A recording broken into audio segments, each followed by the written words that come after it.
Alright everyone, welcome to Arsenal Fan TV, and we have just beaten Queen's Park Rangers by 2-1 at Loftus Road in the Premier League. A game that, after all of the results this midweek, doesn't really mean that much, considering that all the top 7 clubs won and we're pretty much in the same position that we were heading into this game.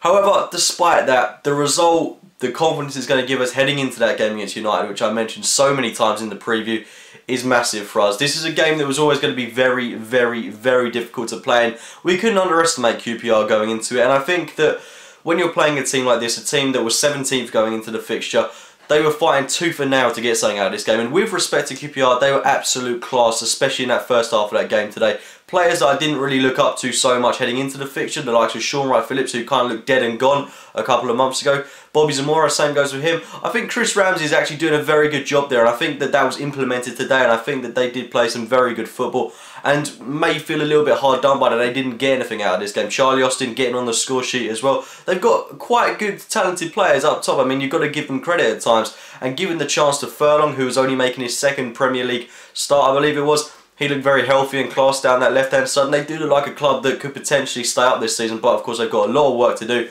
and basically I want to talk about Arsenal in this video. So getting onto that, the team lineup that we fielded was one that I was kind of scratching my head over at the start, because when I saw it announced, I'm thinking to myself, why are we playing the likes of Cazorla, Sanchez, Giroud all again?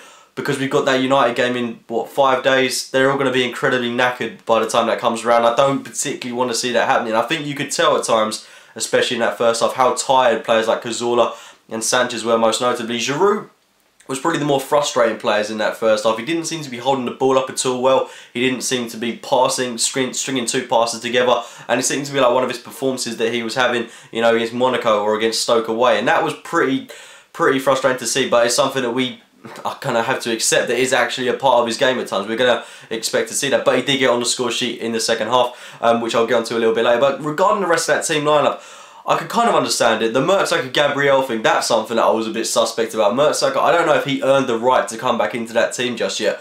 I couldn't really understand if Koscielny had been dropped or if he'd been rested. If he has been rested, then it's a good call, I suppose, going into that game against United. He's our best defender by quite some distance at this moment. Gabriel going off injured in that first half was, of course, frustrating, but we kind of rekindled the relationship between Mertesacker and Koscielny in the back, which did work well for a majority of the game, apart from the goal that we conceded where it kind of fell to pieces. But I want to see more from that defence at times. I thought our fullbacks were excellent today. Both Kieran Gibbs and Hector Bellerin did very well defensively and going forward, but I think the only real reason for that is QPR didn't offer a lot on the flanks and kind of allowed those players to bomb up the pitch and get crosses in. And of course, Gibbs coming away with 2 assists today, so he was probably a contender for man of the match, most certainly. Our defence was rather ship-shape and shiny at times, but at times it does still look prone to error, and I am looking at Mertesacker in that respect. He still looks a little bit shaky, but actually you could say on that goal that Koscielny was an error, but I want to get onto that a little bit later.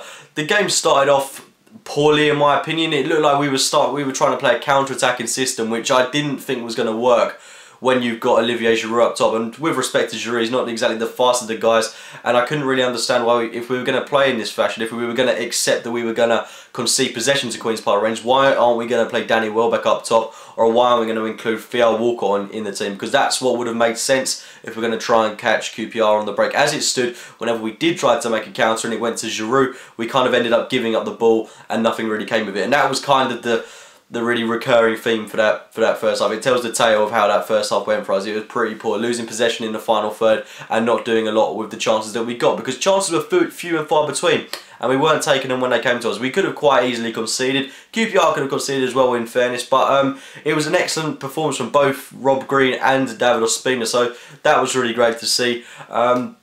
But yeah, I mean, it was certainly not the best first halves that I've seen. And I actually just mentioned Walcott there, just brushing on him slightly again. Why isn't he getting in the starting lineup? I mean, if he's not going to make the breakthrough in this game, when is he going to make the team? Is he going to start against Man United?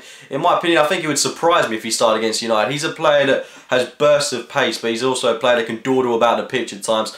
I would expect us to play a lot of workhorses in that game, maybe players like Sanchez, Chamberlain. I would expect, and even Danny Welbeck, to be the players that start on the flanks. It kind of looks like Walcott is the third choice winger at the moment, behind Chamberlain and Danny Welbeck. Whether he's being eased back after his injury, which I could understand, but he's not even coming off the subs bench anymore, which I've got to say is very disappointing to see. I think Walcott is one of our most integral players. A couple of seasons ago, he was, if not our best player, and it's really annoying that he's not actually getting the cut at the moment, when I think, you know, when he's come back from his injury, he's got something like three goals and 2 assists, something like that. He's looked class when he's come back, so I can't quite get my head around why he's not getting in the team. But that's just my verdict on that. So going into that second half, 0-0.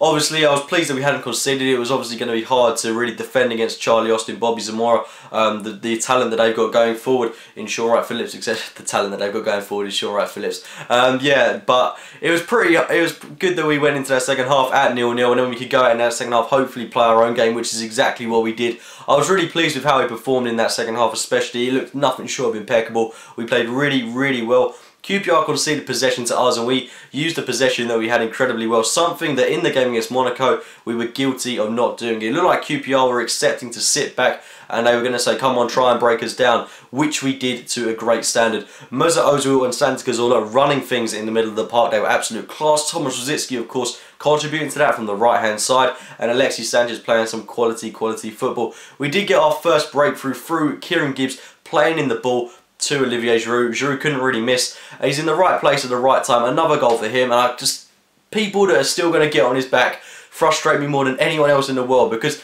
he does have the odd off game, and we've got to accept that. But he's a £10 million striker. For what we paid for him, for what we're getting out of him now at this point, I think he's doing that fine. I think he's doing brilliantly for us. In fact, he's banging in goals practically every game in the league now, so I can't complain about Giroud. Honestly, I can't. There are times when he frustrates me. That first half today, he really did frustrate me, but he gets on the score sheet all the time. He can head the ball, he can finish. He's a good player, and he's a real asset to the team. And this season, at this point in the season, is proving to be one of our most important players. Whether you like that or not, it is a fact. So we went on after that first goal, and we didn't really go back into our shell. We continued to play good, dynamic football. Ozil came very close with a chance that would have been impeccable if it had gone in. Bellerin also came very close, and we looked like we were certainly going to get that second goal, which kind of came out of nothing for us, because Sanchez, shortly before he put this goal away, he missed a chance that he should have put in the back of net before that. And this goal was a million times harder to score. I think he absolutely tore Furlong to shreds and then placed it past Rob Green at a very, very difficult angle. I couldn't be happier for Sanchez. After the critics have been getting on his back, after our own fans have been getting on his back a little bit, don't know where that's come from, he's back on the score sheet, which is really, really good to see.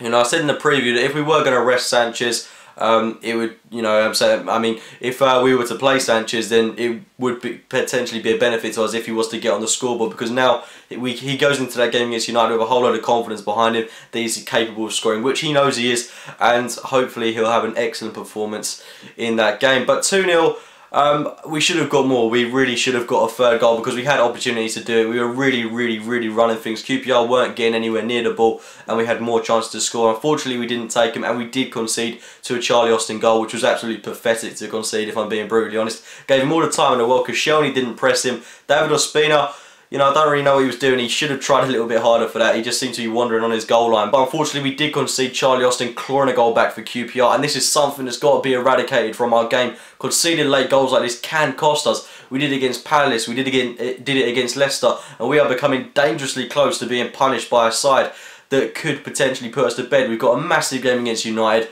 next, where we certainly can't afford to be doing it. I would love us to go out there and have a convincing and comfortable 2-0 victory where we completely take United out of the game. That's kind of the dream right there. But that game against United is going to be incredibly difficult. But this is the exact kind of result that we needed. It would have been nice if we could have got the clean sheet. But, you know, I'll take this game as it comes, and we go into the game against Man United with a little bit more self-esteem behind us and a chance to really end our disgusting drought that we've had there in recent times. So hopefully we can go there and get the win. But this is the right result tonight. If you've enjoyed the video, do give it a like, rate, and subscribe to Arsenal Fan TV, and do also make sure to check out my own channel, AFC Game by Game. We've got Old Trafford next, and I will speak to you very soon, guys.